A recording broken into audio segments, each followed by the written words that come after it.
प्रदेश में पुलिस व्यवस्था की जो भ्रष्ट व्यवस्था है उसकी हर दिन पोल खुलती नजर आ रही है, लेकिन उस परत को रोकने के लिए जो जातीय रंग देने की कोशिश की जा रही है वो पुलिस की भ्रष्ट व्यवस्था जो खुल रही है उसको कहीं ना कहीं रोक सकती है। और जिस तरीके से जो संदीप भारती इस वक्त अपने आप को कौम का सबसे बड़ा रखवाला कह रहा है, सबसे बड़ा हिमायती कह रहा है, तो क्या वो कौम का हिमायती है या फिर सत्ता के इशारों पर वो नाच रहा है? सवाल संदीप भारती से भी कई प्रकार के, जिस तरीके से वो लाइव आकर के समाज के यानी कि उसके कौम के रखवाले की बात कर रहा है, उसके कौम के लोग ही उनसे सवाल कर रहे हैं और पूछ रहे हैं कि किसान आंदोलन के वक्त कहां था। प्रदेश में बेरोजगारी की दर दिन प्रतिदिन बढ़ती जा रही है। कौम के युवा भटक रहे हैं अपनी दिशा से और देश को छोड़ करके विदेशों में जा रहे हैं। वो रोजगार के लिए तो आंदोलन क्यों नहीं खड़ा करता है?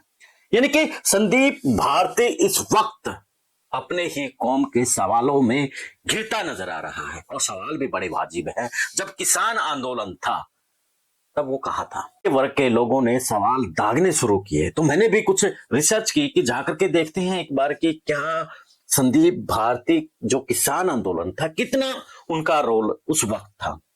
बस वहां पर मुझे एक तो जब पिपली को लेकर के जो लाठीचार्ज हुआ उसको लेकर के 2-4 फोटो नजर आई। उसके बाद जो किसानों को लेकर के बंद का ऐलान था उसका पोस्टर नजर आया। इनके 4-5 पोस्टर नजर आए। लगभग 1 से 1.5 साल तक आंदोलन चला। तब संदीप भारती कहां था? सबसे बड़ी बात, जब रोजगार को लेकर के, शिक्षा को लेकर के, तमाम ऐसे इशू खासतौर पर किसानों के, तब कहीं संदीप भारती नजर नहीं आता। लेकिन जब जातीय जहर घोलने की बात आती है, दलित वर्सेस चौधरियों को करने की बात आती है, तब संदीप भारती जिन की तरह निकल आता है। और वो यानी कि जो सत्ता का हाल फिलहाल जिस तरीके से एक नैरेटिव है, जो एक उनकी लाइन है, उसी लाइन को वो चलता नजर आता है। वो सत्ता को कटघरे में खड़ा करता कम और राहुल गांधी को कटघरे में खड़ा करता नजर आता है। मिर्चपुर का कांड को लेकर के जो सत्ताधारी पार्टी है वो बात करती है और वही बात संदीप भारती करता नजर आता है। आप याद कीजिए जब कठुआ का जो रेप हुआ था एक छोटी सी बच्ची के साथ, वहां पर हाथ में तिरंगा लेकर के और भारत माता की जय, तमाम इस तरह के नारे उसके पक्ष में लगाए जा रहे थे जो कि आरोपी था। वही अब हो रहा है। अब संदीप भारती उन लोगों के साथ खड़ा हो रहा है जो इस वक्त भ्रष्ट व्यवस्था में शामिल हैं। संदीप भारती को लेकर के एक नहीं अनगणित सवाल इस वक्त खड़े हो रहे हैं। कल वो जो लाइव आया और उससे पहले 2-4 दिन जो प्रेस कॉन्फ्रेंस की, उन सभी प्रेस कॉन्फ्रेंसों की अगर हम बात करें तो उसमें उन्होंने ऐसे भड़काऊ बयान दिए हैं, उसके ऊपर पुलिस कार्रवाई क्यों नहीं कर रही है? चाहे बुडाना कांड है और चाहे अब यह कांड है, यहां पर संदीप भारती के साथ जयवीर जो कि बहुत ही भड़काऊ बोल रहा है, हम गंडासे उठा लेंगे, इस तरह के शब्द बोल रहा है, लेकिन उसके खिलाफ कोई एक्शन नहीं होता। उनको सरेआम फांसी दीजिए, हमें कोई इतराज नहीं, लेकिन ये नहीं कि किसी ने नाम ले दिया और 10-15 फिर वो 12-14 आदमियों के नाम थे, बाकी 12 कहां गए? फिर ये चीजें होने नहीं देंगे। मत बांटो। इस समाज को मैं हाथ जोड़ के निवेदन करता हूं, मत बांटो। और अगर तुम फिर भी इसको काटने के लिए तलवार लेके खड़े हो तो गंडासे लेके हम भी आएंगे। मैं खुली चेतावनी देता हूं।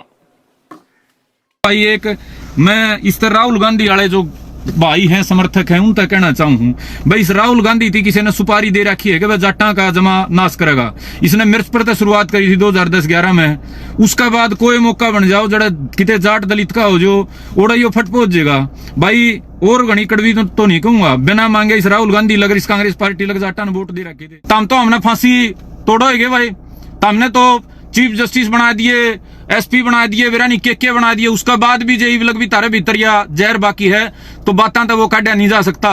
लेकिन अब पीछा हटने की हमारे पास कोई गुंजाइश नहीं है। फिर भी भाई सारी बात कहना कभी होती हैं, मेरी यादाश्त में नहीं है को होश में इस तरीके से भाई समाज को जगाने के लिए कुर्बानी दे गया हो।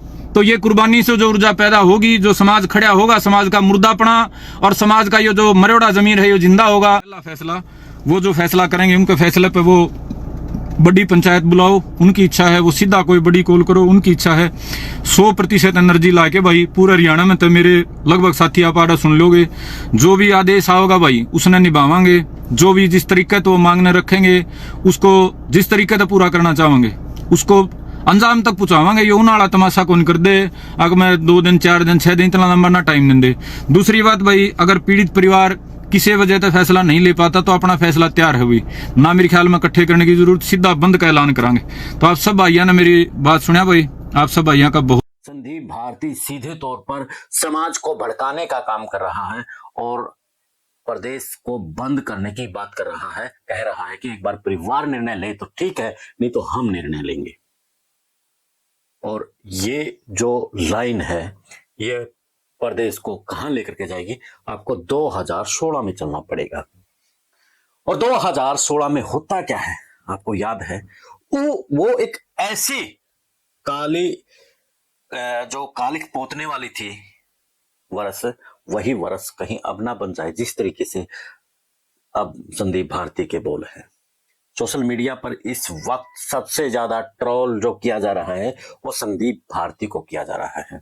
2016 के जख्मों की बात की जा रही है कि 2016 के जख्मों को अब तक नहीं भूले हैं। जो आपसी जातीय जहर उस वक्त घुला था वो जहर अब तक कम नहीं हुआ, बल्कि वो बढ़ता जा रहा है और अब बढ़ा तो बहुत नुकसान होगा। तो साथियों 2016 के एक बार हम बात कर लेते हैं। 2016 में जब आमने सामने सरकार के जब अपनी मांगों को लेकर के जाट वर्ग था और वो अपनी मांग रहा था, तो उस वक्त एक बड़ा आंदोलन के दौरान चिंगारी फटी थी और आरक्षण की वो चिंगारी प्रदेश को तबाह कर दिया था। और उस वक्त जो बड़ी बड़ी कंपनियां थी जो प्रदेश के अंदर आने थी, तो वो कंपनियां प्रदेश को छोड़ करके चली गई थी। जो आना चाह रही थी वो फिर दोबारा से नहीं आई थी।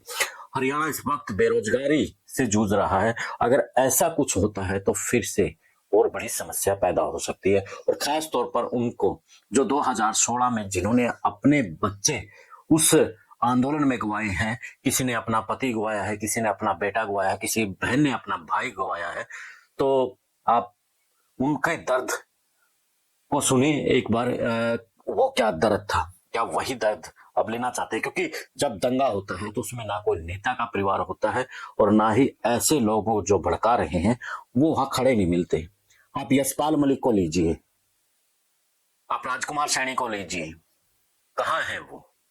यशपाल मलिक का कुछ बिगड़ा, राजकुमार सैनी का कुछ बिगड़ा, जो दूसरे नेता थे उनका कुछ बिगड़ा? बिगड़ा किसका? जो उस आंदोलन में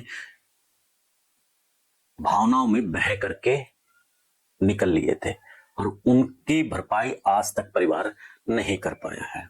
तो साथियों संदीप भारती जो बात कर रहा है कि हमारे जो भ्रष्ट हमारे यानी कि जो ऑफिसर हैं उनको टारगेट किया जा रहा है। तो साथियों एक और कल खबरें चली हुई है और वो सिंघम को लेकर के खबरें चली हुई है।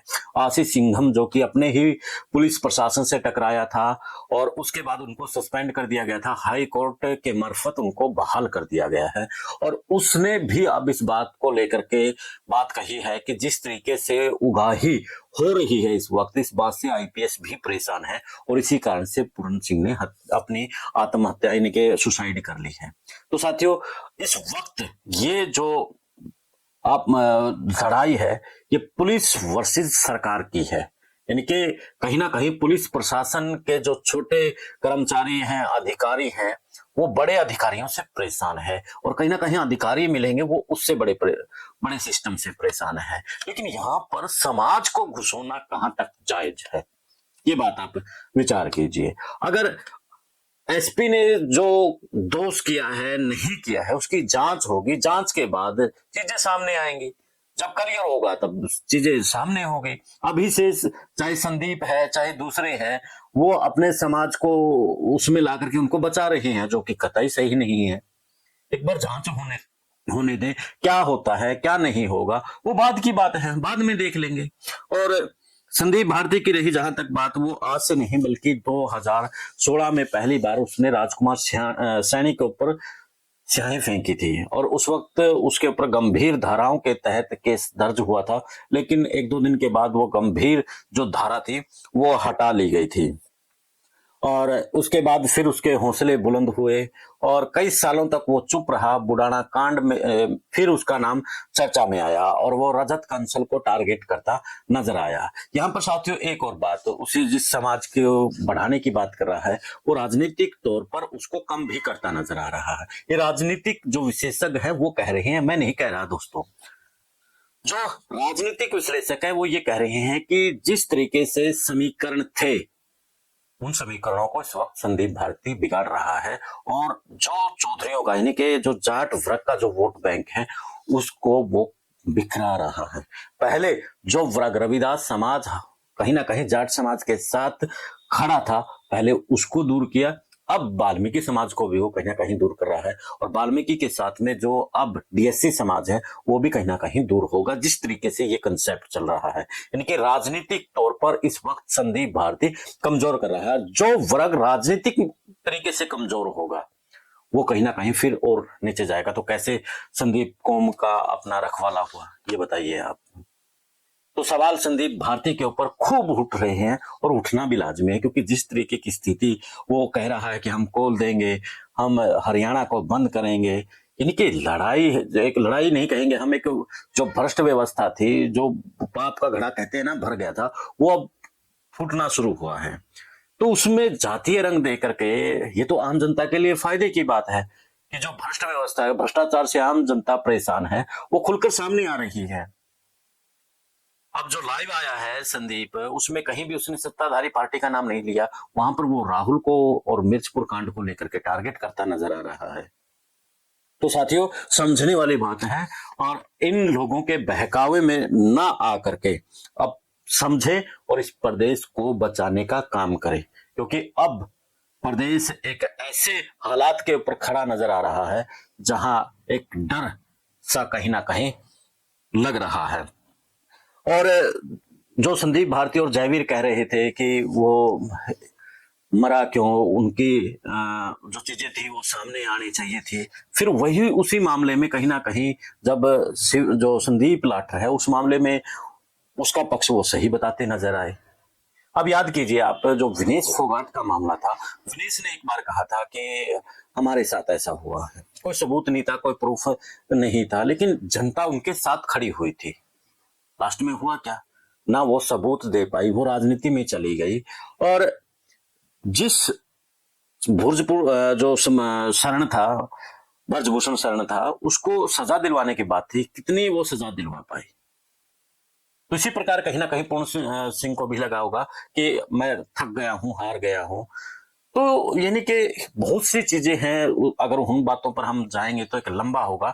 यहाँ पर सिर्फ छोटी सी बात यह है कि जब हम विनेश फोगाट के ऊपर विश्वास करके उनके साथ खड़े हो सकते हैं, तो वाई पूर्ण के साथ भी क्यों नहीं खड़े हो सकते। हाँ, अगर जांच के बाद कुछ चीजें सामने आती हैं तब अलग बात है। अब जब किसी समाज के, अब संदीप अपने समाज के साथ खड़ा है, तो उनके समाज के लोग भी साथ खड़े क्यों नहीं होंगे। जब उनका एक सुसाइड नोट छोड़ करके वो मरते हैं तो उनके साथ भी खड़ा होगा। अब जो ये लाठर का परिवार है ये कह रहा है कि ये जो आईएएस है इसको अंदर होना चाहिए, कोर को इसकी गिरफ्तारी होनी चाहिए, यानी कि प्रेशर की पॉलिटिक्स यहाँ पर खेली जा रही है। वो उसके डिपार्टमेंट की आईएएस नहीं है। बहुत से सवाल इस वक्त उठ रहे हैं, उन सवालों के जवाब हम भी तलाश रहे हैं और आप भी तलाशिए। शांति बना करके रखिए दोस्तों, अगर शांति बना करके रखेंगे तभी इस प्रदेश का भला हो सकता है, नहीं तो बड़ा मुश्किल है। अब जिस तरीके से जयवीर और संदीप भड़काऊ भाषण दे रहे हैं, उनके खिलाफ कोई कार्रवाई नहीं हो रही है, तो आप समझिए कि कुछ ना कुछ तो बात है, कुछ ना कुछ तो हालात हैं। इससे पहले भी जो बुढ़ाना कांड था वहां पर भी भड़काऊ भाषण दिए गए थे, तब भी उनके खिलाफ कोई एक्शन नहीं लिया गया था। तो सबसे खासतौर पर पत्रकार साथियों, आपसे भी एक मेरी अपील है कि व्यूज तो आते जाते रहेंगे, हमारे और भी वीडियो होंगे, समय बहुत है, लेकिन हाल फिलहाल पत्रकारिता में थोड़ा सा शांति संयम बना करके रखें, क्योंकि जिम्मेवारी सबसे बड़ी हमारी बनती है। लोग हमें देखते हैं कि चल क्या रहा है, इसलिए बड़ी सोच समझ करके पत्रकारिता करने का वक्त है। आप भी मुसीबत में उलझ सकते हैं, क्योंकि पुलिस की पैनी नजर हमारे ऊपर भी है कि कौन क्या बोल रहा है, क्या कुछ चल रहा है। तो ऐसे में आपकी जिम्मेवारियों का पालन करते हुए आप वही चीजें दिखाएं जो हरियाणा को जिस डर के माहौल में खड़ा है वहां से हम बचा सके। आप क्या कहेंगे साथियों, कमेंट करके जरूर बताना। जुड़े रहिए इनसाइडर न्यूज के साथ। जय हिंद, जय भारत, जय हरियाणा।